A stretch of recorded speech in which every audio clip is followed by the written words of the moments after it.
Okay, in this section, we're going to get a new type of integral. And at the end of this set of notes, you'll see our motivation for defining such a thing. But before we get into it, I want to remind you of our Calc 1 integral, because our first sort of line integral really is a variation on that.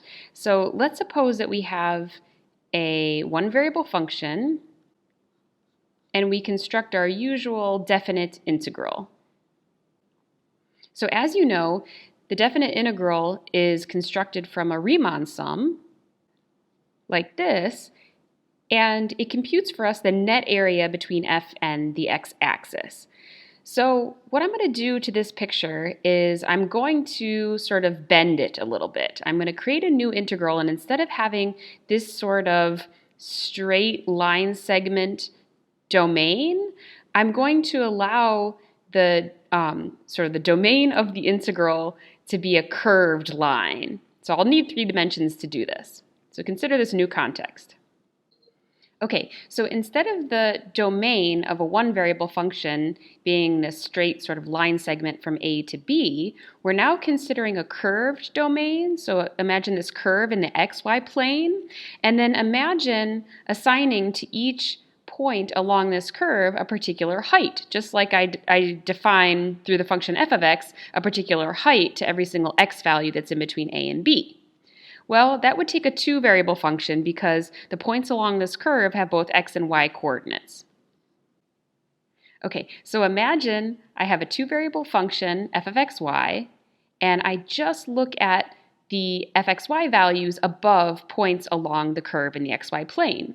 Then what I can do is I can construct a similar area that lies below the z values and above the xy points in the plane. Let me try and shade that in. Okay, so what you want to imagine that I've just drawn is like this flat area that the definite integral of the one variable function represents that's been bent so that its bottom traces along this curved C curve in the xy plane, and it's sort of like this sheet that has a varying height on the top, which is guided by the function fxy. So the line integral that we're going to define here is going to compute the area of this, it's almost like a curtain or something, this waved vertical two-dimensional area. Okay, so how did we construct the Riemann sum that gave us the definite integral of the single variable function? Well, we chopped up the domain piece up into a million pieces, and then we planted rectangles of varying heights depending on the function, and we computed the area of the rectangles, which was base times height, added them all up, took a limit as n went to infinity. I'm going to do the exact same thing here. I just have to be careful about the measurements that I'm making. Okay, so let's imagine that C is a parametric curve. Let's say it's parameterized by functions x of t and y of t. And that I use the parameter t, I chop up t into a million pieces, and the effect that has on my picture is it chops up my curve C up into a million pieces. And you can see here I place this two-dimensional rectangle laying against the sheet that I'm trying to estimate the area of. And this little bit in the bottom, the length of the curve right here, is approximately the base of that rectangle. This right here is a change in arc length though, right? It's not just a change in the variable x or y or even t, it's a little length of the curve C, delta S, the arc length parameter that we had in previous chapters. And then the height of this rectangle is determined by the function. So I choose a representative from this little piece on the curve, I plug it into the function to get the height. Okay, so this right here would be the Riemann sum corresponding to the analogous estimation that I would construct for this bent two-dimensional area to the normal single variable definite integral estimation. Let's scroll down and see from this Riemann sum how we define the line integral. Okay, so we start with a curve C, and we start with a function fxy, and the image we have in our mind is the curtain that I had drawn above. You've got fxy determining a two-dimensional bent, potentially bent surface that is tracing along C in the xy plane. Let's say we have C parameterized by x of t and y of t, and we're going to start somewhere along the curve and end somewhere else along the curve. Then this Riemann sum estimates the area above that curve and under the function, and it gives us what we're going to call a line integral right here. You can tell it's a line integral, just like notationally, because you have a single integral and yet a two variable function, and you have your arc length parameter right here. So this line integral, we're going to have several other line integrals. Particularly, this one is called a line integral with respect to arc length. Okay, so formally, the line integral is defined to be the limit of this Riemann sum. But of course, that's never useful in computing the integral.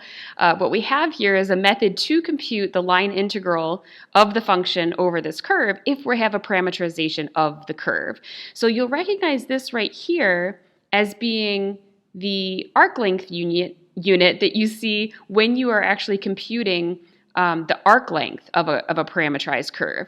If this f part wasn't even here, then this would literally be the integral to compute the length of C.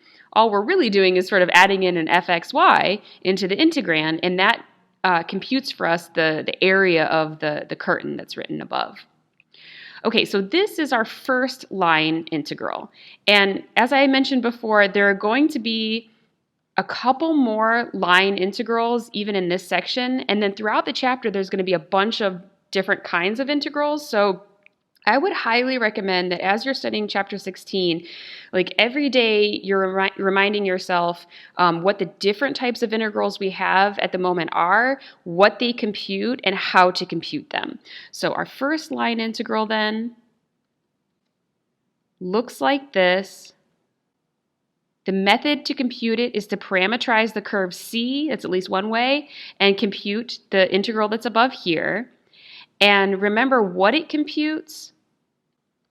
And I think of it as computing the area of the curtain, that bent two-dimensional surface that is above the curve C in the xy plane and under the function fxy.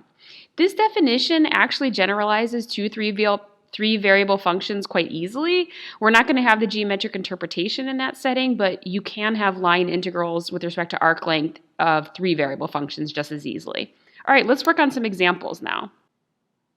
So they've provided me with a line integral, and they've described to me the curve in the xy plane, and the integrand function is this z equals 2 plus x squared times y function. So let's go ahead and try and get a parameterization of C, because that seems to be essential in computing it. And then I'm going to go over to Grapher so we can get an image of what it is that we're actually computing. So I want to take a look at the upper semicircle of this full circle, this unit circle, oriented counterclockwise. So that's going to tell me what the starting and ending point is of the curve C. So I'm going to parameterize a semicircle with radius 1 in such a way that I start at the point 1, 0, and I end at the point -1, 0. Okay, well, I'll use a standard parameterization to do this. I'll let x equals cosine t, y equals sine t, and let t range from 0 to pi. That'll do the job, right?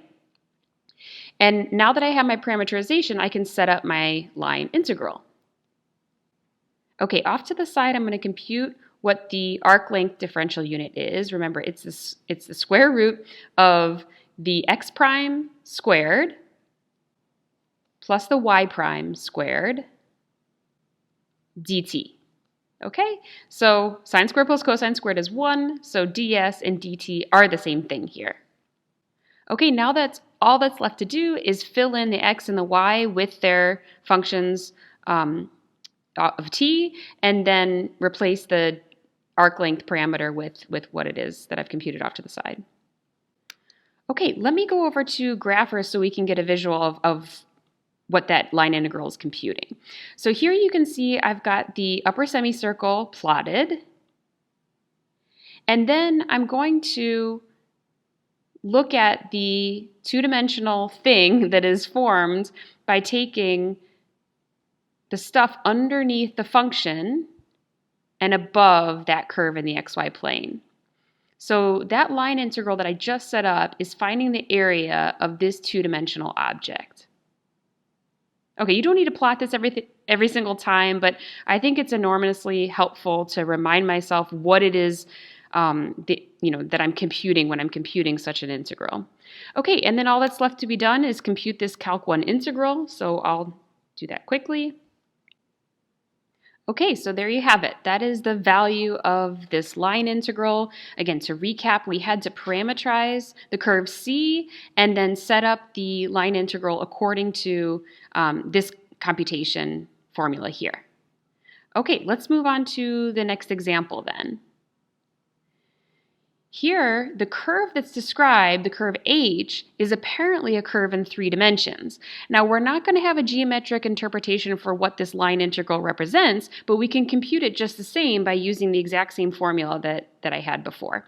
Okay, so fortunately, the helix is already parameterized for me. All I really need to do is compute some derivatives, get my differential unit, my arc length unit here, and then fill in the pieces of the integral.